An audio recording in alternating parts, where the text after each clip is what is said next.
Hey guys, Hoyt here with REDWRX. Today I'm going to tie in my Peep sight and I'm going to show you how I do that. But first, I wanted to show you how, if you don't know the distance from your arrow shaft to the center of your Peep, how to figure out where the Peep goes. And I'll also show you how to figure out how to really properly measure to where your Peep goes. It's not a simple measurement from your nocking point to the Peep. It's a measurement from the center of your arrow shaft to the center of your Peep at full draw. And once you know that, that really doesn't change all that much, if at all. The distance from your nocking point to your Peep will change probably from every bow to bow.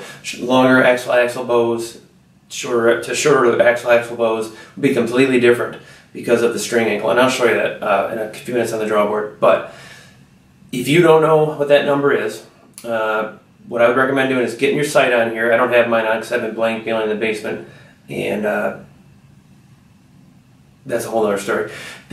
So what I would recommend, get your sight on and start shooting and kind of getting your sight zeroed in, close range, at least 10, 20, 30 yards before you put your Peep on there. And the reason for that is you want that Peep house or the sight housing to be kind of in its, if it's a slider, that's a whole different story. But if it's a fixed location housing, you want it to kind of be where it's going to be, where it's going to live. You don't want to get your Peep in here and set it off from the sight housing if all of a sudden you realize, oh crap, I've got to do the whole gang adjustment and move it up 1/4 of an inch. So my pin's going to stay centered in that housing, in that circle. You want to get that done first. So it doesn't have to be tuned, doesn't have to be perfectly on, just close with that sight housing so that you aren't going to be moving up and down a whole lot. So once it's on there, I tie a piece of string up here, and it's just a piece of serving. And what I'll do is I'll close my eyes with an arrow on, come to full draw, and when you get, really kind of get settled into your anchor where you're, your comfortable spot, your happy place where you're not manipulating your head with your eyes closed. What's gonna happen is you're not adjusting to kind of line things up, and you're not moving stuff around. You're going to your most comfortable spot that you're gonna hopefully repeat every time. When you open your eyes, you want this little knot you just tied on here, that little guy, to be in the center, looking from your eye through the center of that knot to the center of your sight housing. And then just, if it isn't, just don't release arrow. Let down, move it up or down until it is, and then once it's good, let down one last time, take a little magic marker and mark exactly where this knot's at, take it off, put the bow in a press, and that's where the center of your Peep will be. Okay, I'm back here and I've got the bow in the Last Chance Archery drawboard, and there's a safety catch on here, a little piece of paracord, just in case your loop ever goes. You do not want that dry firing. But we'll make sure that's on there. This is going to get noisy, so I'll get it back and then I'll continue talking.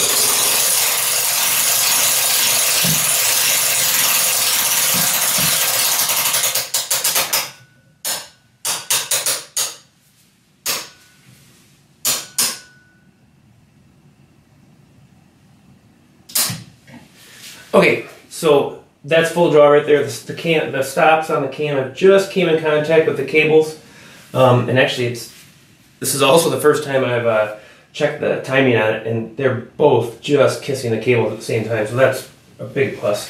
So here you go. Let's just say I have to wait to put this on until after the bow's at full draw because of the wall. Hopefully there's never a hole right there in the wall. Alright, so there is my arrow at full draw. Now, remember I told you before that you can't just simply measure up the string to where your Peep's at unless the bows are absolutely identical and you're moving from one bow to another. This string angle is going to be different on different length axle bows and different cam configurations. So the measurement you need, because your face isn't really changing, hopefully too much, is from the center of the arrow here to the center of the Peep here. So this is where you get the measurement. This is also a very important measurement for when you're making your sight tapes with with a program that makes sight tapes. So anyways, mine's like 4 9/16, 4 5/8.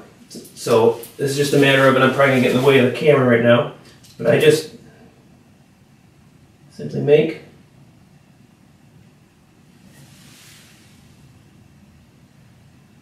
just a little teeny amount of ink right there, so I know exactly where that's at. This isn't going to change that number on a different bow. If that string angle is, let's say this is a 28-inch axle bow, this is not, it's much longer, but then the angle of the string is going to be a lot more acute. I think that's the right word. School was a long time ago.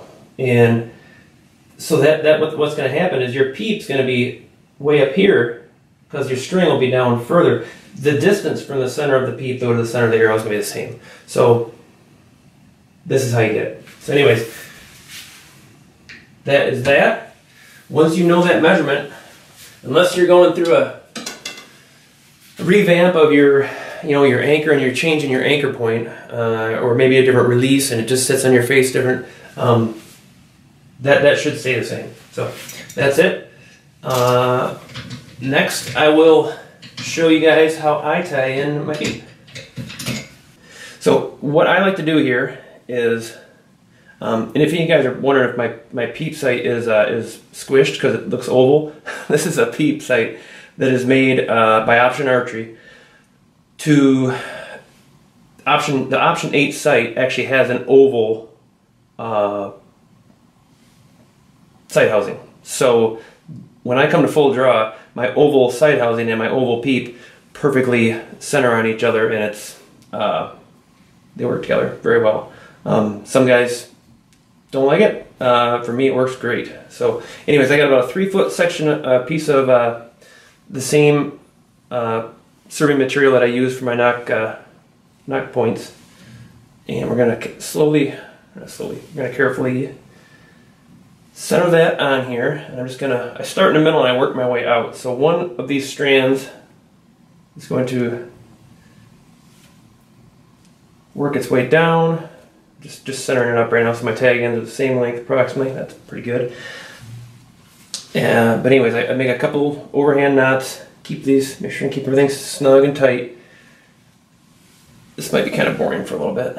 I could tell a joke right now, but most of my jokes are not. Well, I don't know if REDWRX's YouTube page is kids safe or not, but I'm not gonna be the one to test it. Do one more overhand knot on the bottom right here. Alright, so now that I've got that, I want one of these tag ends to come down, and I'm going to wrap it around this and then serve it in right here, and I want one to come up and I'll serve it up there. But I also want to lock this in, and it's pretty easy to do so, because right now all I've got is a series of overhand knots, top, bottom, similar to how I did my my nock points. So if you can see this, I'm going to bring this one's the one we're going to come down, the black side right here. I'm going to push this up through here, and what's going to happen is I pull this down here, try to get this so you can see it. This, see if you can, I don't know, hopefully you can see that. That knot I kept tight by pulling this down. It went behind the string, and now this one's going to work down this way.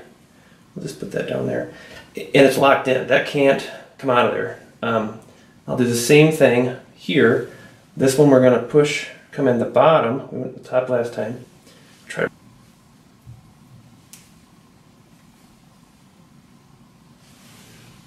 Okay, there. So that guy is locked in there. This one's going to work its way down. This one's going to work its way up. Then it's just a matter of, you know, I've seen some guys just do this in like 3 wraps around. I've seen some guys do 10, some guys do it solid. Probably somewhere in the middle. I don't like it. I don't want it solid. I don't want all that excess. But I also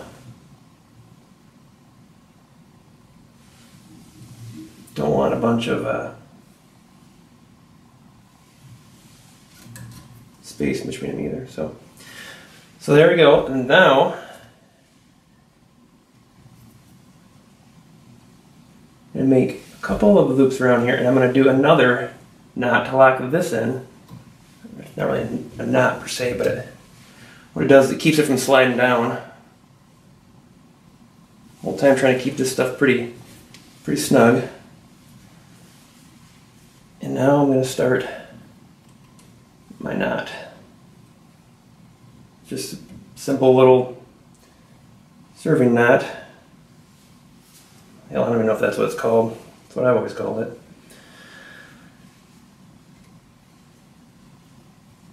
You can cut yourself with this string if you pull too tight. So be careful. But hopefully you guys can see that pretty good right there. And I'll trim that up, fluff it up, burn it in a little bit. You see that coming from the bottom around the top and locking that in there between the string and the peep. It's not going to go anywhere. There's probably a dozen different ways to do this, and if this isn't how you do it, I'm definitely not saying your way's wrong. This is just how I've done it. I've never had one of these. Oh boy, never had one of these come loose. I've damaged my strings with going through brush. I've cut them with just last year I cut one of my yokes accidentally with a very sharp broadhead. Yeah, but I've never had one of these come loose. So again, a couple loops around here, and then I'm going to come in the bottom. That locks that in. And then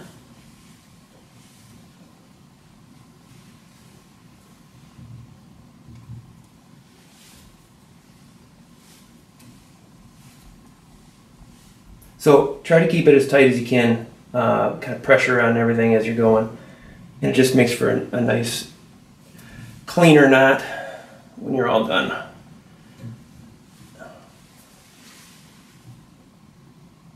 All these little loops around my string are nice and tight.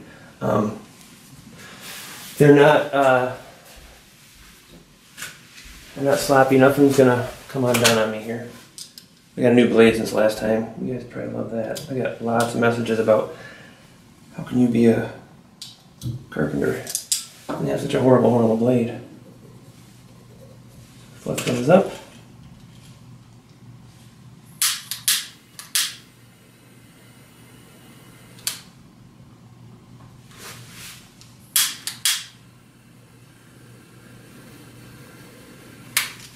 That's it.